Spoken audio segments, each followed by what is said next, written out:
une fois, nous sommes à l'église du Christ vivant. Nous avons passé un moment extraordinaire face à face avec Jésus. Bonjour maman. Bonjour. Comment allez-vous? Ça va très bien avec Jésus. Amen. Alors maman, pour nos auditeurs, est-ce que vous pouvez vous présenter, nous dire qui vous a invité et comment vous avez trouvé ces moments de prière, ces moments de face à face avec Dieu? J'ai été invitée à Orléans par madame, comment on l'appelle, Nathalie Ndossi. Je suis venue la visiter et on était accompagné de sa grande sœur aussi qui est mon pasteur à l'église Centre-Foi Victorieuse à Caen. Donc on est venu, ils avaient une veillée de prière, nous avons dit là où il y a la maison du Seigneur, nous devons y aller. Donc comme je suis venue, ce que j'avais aussi en quittant la maison, j'ai dit Seigneur, moi j'ai dit la maladie là, c'est pas à moi, c'est à toi. C'est pas à moi, parce que c'est toi qui me guéris. Parce que tu as dit par tes méthodes aussi, je suis guéri. Donc je vais aller à la veillée et au sorti de là, je te dépose ton fardeau. Amen. Amen. Maman vient de le dire, elle est venue déposer son fardeau. Donc maman, est-ce que tu peux nous expliquer un peu comment maman a trouvé l'atmosphère dans la maison de l'Éternel? Qu'est-ce qui s'est passé au moment où le pasteur a prié pour vous? Quand le pasteur a prié pour moi, j'ai senti de moi, depuis la tête jusqu'aux pieds, la chaleur. Ça m'a touché. Les pieds que je ne pouvais pas me mettre à genoux, je me suis retrouvée à genoux pendant longtemps. Et ce n'est qu'à la fin que je me suis levée. Les deux, il y a un frère et une sœur qui m'ont relevé. Je suis partie. On a fait le tour avec le pasteur. J'ai dit Seigneur, merci. Vraiment que Dieu soit loué. Nous avons vu maman, comment elle est rentrée par cette porte. Nous avons vu comment maman avait du mal à marcher. Mais Dieu a fait grâce. Dieu l'a visité. Dieu l'a guéri. Voilà pourquoi maman, elle a encore un message pour les personnes qui sont encore à la maison. Un petit témoignage, maman. Qu'est-ce que maman, tu peux dire pour encourager aussi d'autres personnes à participer à des moments comme ça? Ce que je peux dire, qu'il est le même hier, aujourd'hui, éternellement. Venez. Voyez, il le fera. Amen. Maman, merci beaucoup. En tout cas, j'espère qu'on aura des nouvelles de vous. Amen, amen, amen. Amen. On vous attend très bientôt. C'est clair. Puisqu'il y a la famille ici, je reviendrai. Amen. Amen. Merci beaucoup, maman. Donc voilà, c'était notre maman qui vient de Caen. Elle est venue passer ces moments agréables avec nous, face à face avec Dieu, le 24. Nous avons vu des moments très apprécieux, des moments où la gloire de Dieu s'est manifestée en nous. En tout cas, nous avons une deuxième personne. Que Dieu vous bénisse et à très bientôt.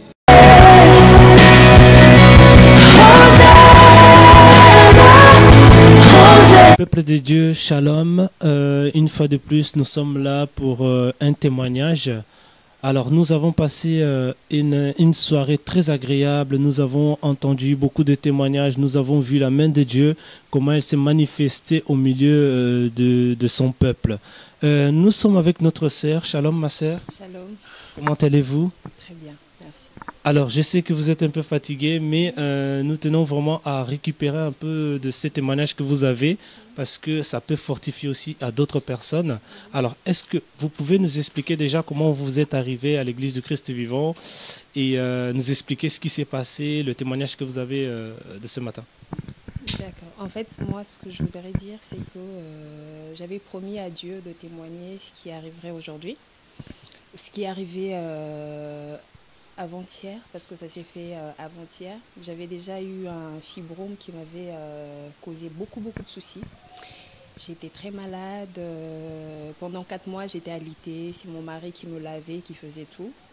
Et après, on m'a opéré. Après cette opération en 2011, il y a eu une récidive là en 2015, en février. Donc, on est venu voir le pasteur avec mon mari. Et il a prêché sur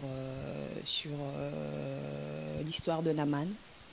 Et j'avais vraiment le désir que Dieu puisse me nettoyer de la même manière qu'il avait nettoyé la lèpre de Naaman. Donc ce jour-là, ça a été un miracle parce que Dieu lui a soufflé qu'il avait besoin, qu'il avait ce désir de me nettoyer. Et ce qui est arrivé. Le dimanche dernier encore, je suis revenue parce que mon opération était fixée pour le 23 février, là, et avril, pardon. Et je suis venue le voir, je lui ai dit, en tout cas, papa, l'opération est confirmée, donc ce sera pour le 23. Il m'a dit, t'inquiète pas, on va prier. Si c'est vraiment le désir de Dieu que tu passes par là, qu'il fasse que Dieu soit au contrôle. Si ce n'est pas son désir, qu'il y ait un miracle. Donc, en gros, si je comprends bien, le processus pour l'opération était déjà entamé. Oui, tout était entamé, c'était depuis le mois de février, la date était fixée, tout. Il avait prié pour moi la première fois au mois de février. Après là, bon, comme ça se confirmait, moi j'attendais à ce que qu'il y ait quelque chose, qu'on me dise non, vous allez refaire les radios, que ça va disparaître. Maintenant, les médecins étaient catégoriques, il fallait absolument qu'on opère le 23. Donc le dimanche dernier, je suis venue encore le voir, je lui ai dit, bon, l'opération est confirmée. Donc il faudrait vraiment que vous priez pour moi parce que je veux pas, je refuse de passer encore devant des médecins, je refuse de souffrir encore et tout. Il m'a dit, t'inquiète pas, Dieu sera avec toi. On va prier et le miracle de Dieu va s'accomplir. Je suis partie le jeudi, c'était le jeudi. Mais comment était votre état d'esprit à ce moment-là? Une fois qu'on a prié, bizarrement, avant que je ne vienne à la prière, j'ai passé une semaine très difficile. J'étais vraiment découragée, j'étais pas bien. J'appréhendais en fait cette opération en fait. Et je stressais beaucoup, j'étais vraiment pas bien, j'étais effondrée. Je le montre pas parce que je suis pas de nature à montrer, mais au fond de moi, je pleurais toute seule. La nuit, je priais, je pleurais. Je disais, Seigneur, pourquoi tu me fais passer encore ces moments difficiles? Pourquoi tu me fais endurer ces moments et tout? Et quand je suis venue, il a prêché sur le découragement le dimanche dernier. Il a dit, vous accrochez, il faut s'accrocher. Peu importe ce qui vous arrive, il ne faut pas pleurer, il faut s'accrocher à Dieu. Ses promesses vont s'accomplir à un moment donné. Ça m'a déjà reboosté.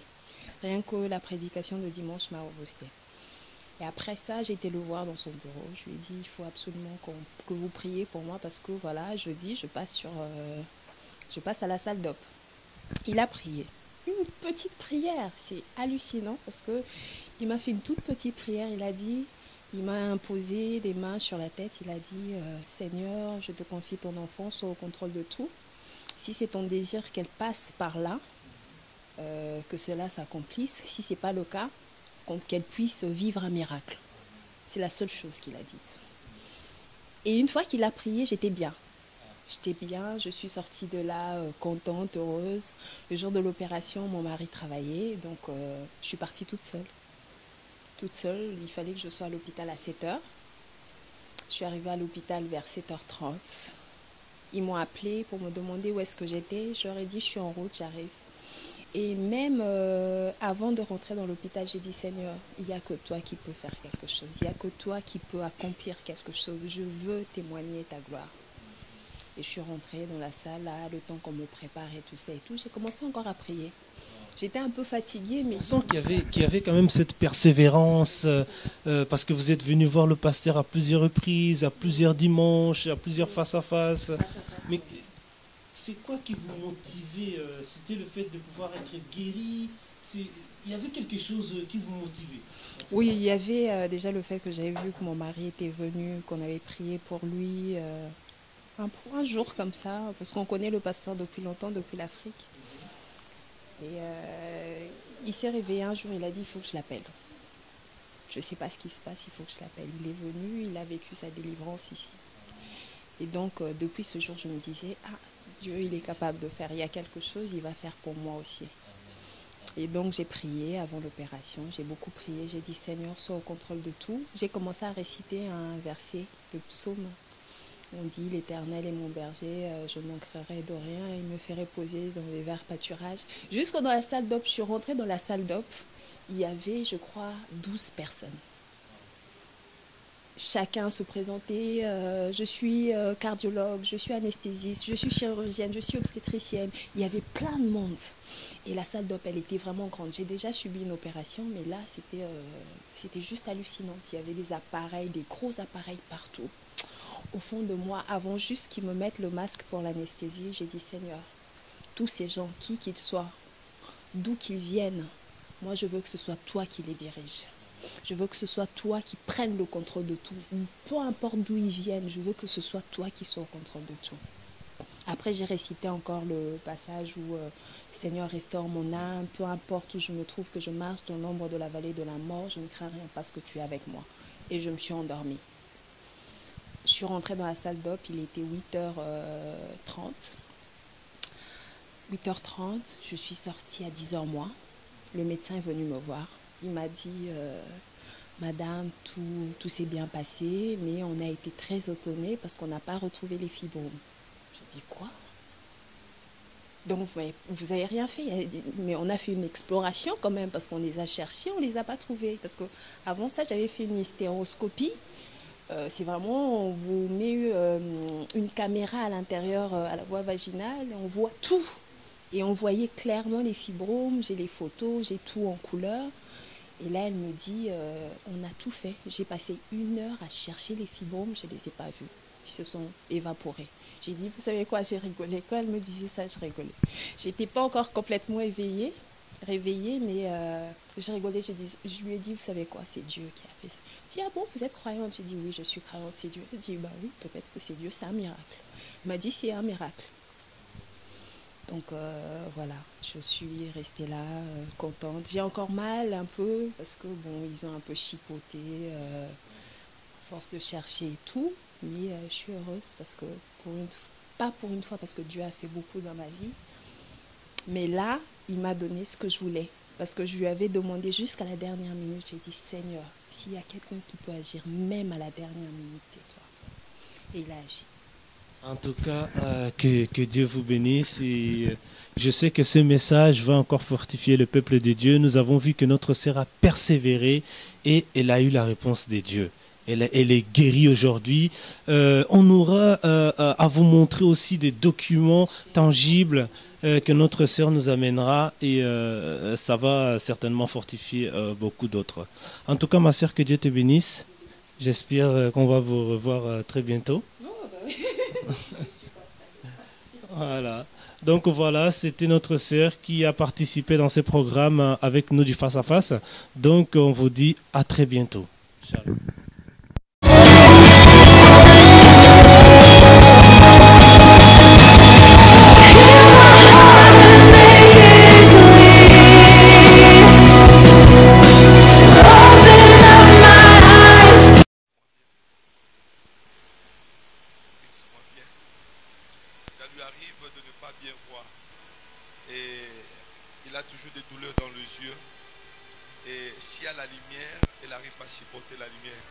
Là, par exemple, tout à l'heure, pour me regarder, il n'arrivait pas à me regarder.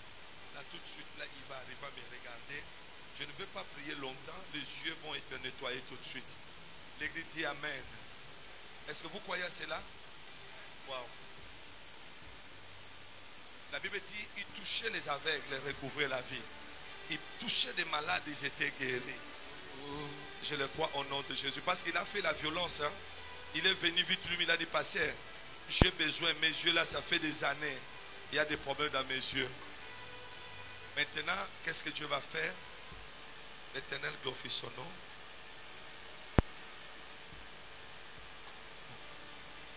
Les yeux là, vous voyez, ce n'était pas les yeux, c'était autre chose.